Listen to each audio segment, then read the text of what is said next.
अस्सलाम वालेकुम। Welcome to my channel it's happy life. आज मैं आपसे जो रेसिपी शेयर कर रही हूँ वो है ज़ीरा बिस्किट बनाने की। तो आइए देखते हैं इसके लिए क्या क्या इंग्रेडिएंट चाहिए। इसके लिए मैंने लिया है ज़ीरा 1 टेबलस्पून, इसे अच्छी तरह साफ़ कर लिया है। और 1 एग, 1 कप मैंने लिया है मैदा। और ये बेकिंग पाउडर है, ये जब इस्तेमाल करूँगी तो फिर बता दूँगी। साल्ट है इसमें और 50 ग्राम है ये बटर। वो आप किसी भी ब्रांड का ले सकते हैं। बटर की जगह आप घी भी इस्तेमाल कर सकते हैं, लेकिन बटर के इस्तेमाल से ज़रा टेस्ट बहुत अच्छा आ जाता है। इस बटर को मैंने मेल्ट कर लिया है, ज़्यादा गर्म नहीं किया, सिर्फ मेल्ट ही हो गया है। तो बस अब मैं इसे एक बाउल में डाल रही हूँ और इसमें मैं शामिल कर दूँगी चीनी। इसको मैंने ग्राइंड कर लिया है। 1/4 कप चीनी ली है, तो इसको मैंने अच्छी तरह ग्राइंड कर लिया है। अब इसमें ऐड कर दिया है और इसके बाद इसमें बेकिंग पाउडर जो है वो 1 टीस्पून इसमें शामिल कर दूंगी। और फिर सॉल्ट इसमें 1/2 टीस्पून तकरीबन, आप कम या ज़्यादा भी कर सकते हैं। और ये ज़ीरा 1 टेबलस्पून है, इसको मैंने पूरे को इस्तेमाल कर लिया है, इसमें ऐड कर लिया है। ज़ीरा बिस्किट है इसलिए ज़ीरा ज़्यादा ही होना चाहिए। अब इसमें मैं शामिल कर रही हूँ 1 एग और इसको फिर अच्छी तरह बीट कर लेना है चम्मच की मदद से।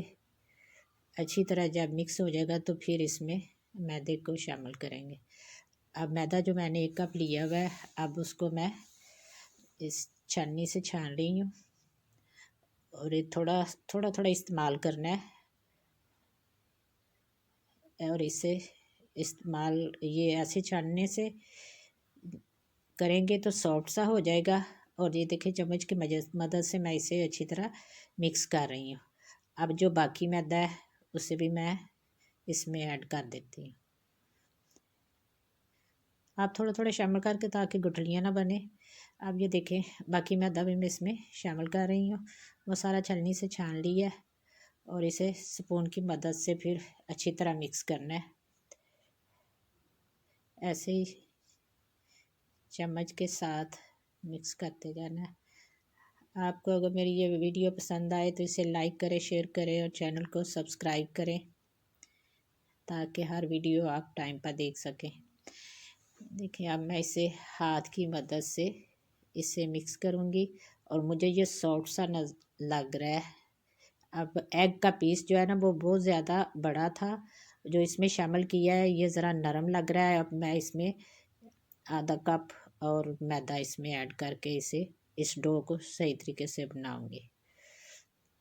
अब देखें इसमें मैंने आधा कप और मैदा शामिल कर लिया है और इस डो को अच्छी तरह तैयार कर रही हूँ। अच्छी तरह इसमें ज़ीरा, नमक और वो बेकिंग पाउडर वगैरह सारी चीज़ें अच्छी तरह मिक्स हो गई हैं। और डो को अब मैं 5 से 10 मिनट के लिए इसे रेस्ट के लिए रख दूँगी। ये देखें ये डो जो है ना ज़्यादा सॉफ्ट होना चाहिए और ना ही ज़्यादा हार्ड। अब जब तक हमारे वो बिस्किट की डो तैयार नहीं होती उतनी देर में हम बाकी काम समेट लेते हैं। इधर मैंने लिया ट्रे, पिज़्ज़ा ट्रे लिया और इसमें मैं ऑयल लगा रही हूँ ब्रश की मदद से। अच्छी तरह इसको ऑयली कर देना है ताकि जब बिस्किट हम उनकी कटिंग कर लेंगे तो फिर इसमें लगाकर इसे बेक करना है। अब बिस्किट ये देखें डो तैयार है।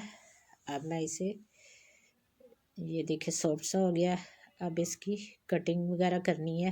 पहले प्रेस करना है अच्छी तरह हाथ से और फिर इसको शॉपर बैग लेके उसकी मैंने कटिंग कर ली है साइडों से और उसमें पेड़े की शेप देकर रखना है और फिर बेलन की मदद से इसको अच्छी तरह बेल लेना है। देखिए हाथ से पहले प्रेस किया और आप बेलन की मदद से आप बटर पेपर लेके भी उससे भी कर सकते हैं, लेकिन शॉपर से अच्छी तरह प्रेस हो जाता है। इसमें बहुत नाइस से बिस्किट बनते हैं। देखें ऐसे ही बेल लेना है। इसका स्टफ़ बहुत ज़्यादा बारीक भी नहीं करना और ना ज़्यादा मोटा, ऐसे ही हो के जैसे बाज़ार के होते हैं। ये देखें अच्छी तरह हमने इसको बेल लिया है और अब इसकी कटिंग करेंगे। कटिंग के लिए राउंड शेप मेरे पास है, मैं उसके साथ कटिंग करने लगी हूँ। तो आपके पास अगर ये शेप नहीं है तो आप किसी भी चीज़ का कोई ढक्कन ले सकते हैं।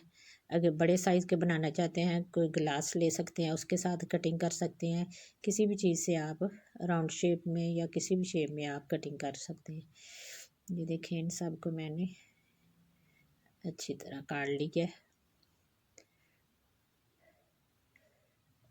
ऐसे ही सब तैयार कर लेने हैं और इसकी बेस जो है उसे दोबारा एक पेड़े के शेप में ले आएंगे और फिर उसको दोबारा इसी तरह इसी शेप से काट लेंगे। ये बेस जो है ना, इसे ज़ाया नहीं करना, दोबारा इसको पेड़ा बनाना है और फिर इसी तरह बेल लेना है। अब जो बने हुए हैं बिस्किट वो अब मैं ट्रे में रख रही हूँ। ये देखें, स्टफ़ इतना होना चाहिए, ज़्यादा मोटा भी ना हो और ना ही ज़्यादा पतला। अब दोबारा इसको एक पेड़े के शेप में लेकर इसी तरह ऐसे हाथ से प्रेस करने के बाद बेलन के साथ इसे बेल लेना है और फिर इससे बिस्किट तैयार कर लेने हैं। ये देखें, सारे बिस्किट तैयार हो गए हैं और अब मैंने इसको इनमें लगा दिया। अच्छा, तो अब मैंने फ्लेम को ऑन किया है और एक देगचा लेके इसमें एक मैंने स्टैंड रख दिया है। अगर आपके पास ये स्टैंड है तो ठीक है, तो अगर नहीं है तो आप स्टील की प्लेट लेके उल्टी रख के उसके ऊपर भी इस ट्रे को रख सकते हैं। और फ्लेम मैंने अब कर प्री हीट मैंने इसको किया नहीं है। अब रख के मैं इसे मीडियम हाई पे इसे रखूँगी 3 से 4 मिनट तक मीडियम हाई पे, और उसके बाद फिर मीडियम लो पे कर देंगे। और बेक होने के लिए तकरीबन ये 30 मिनट में सही बिस्किट तैयार हो जाएंगे। तो आप दरमियान में भी इसे चेक कर सकते हैं। ये ना हो कि आप ये देखें, फ्लेम आपको पहले तो इतनी रखनी है 3-4 मिनट और उसके बाद फिर लो कर देनी है मीडियम लो पे, और इसको दरमियान में आप चेक भी कर सकते हैं। ये देखें, बिस्किट बहुत अच्छी खुशबू आ रही थी। अब मैं चेक कर रही हूँ, ज़बरदस्त से बिस्किट तैयार हो गए हैं। ज़ीरा बिस्किट, ये देखें बिस्किट तैयार हैं। बहुत इजी और सिंपल रेसिपी है, आप घर में ज़रूर ट्राई कीजिएगा। देखिए, मैं आपको तोड़कर दिखाती हूँ, कितने ज़बरदस्त क्रंची हैं। आप बनाएं, बच्चों को लिए टी टाइम में आप ले सकते हैं और बच्चों को लंच बॉक्स में भी दे सकते हैं। आप ज़रूर ट्राई कीजिए, फिर मुझे फ़ीडबैक दीजिए कि कैसी रही आपकी ये रेसिपी। फिर मिलेंगे इंशाल्लाह नई रेसिपी के साथ। अल्लाह ताला हम सब का हामी नासर हो, आमीन। अल्लाह हाफिज़।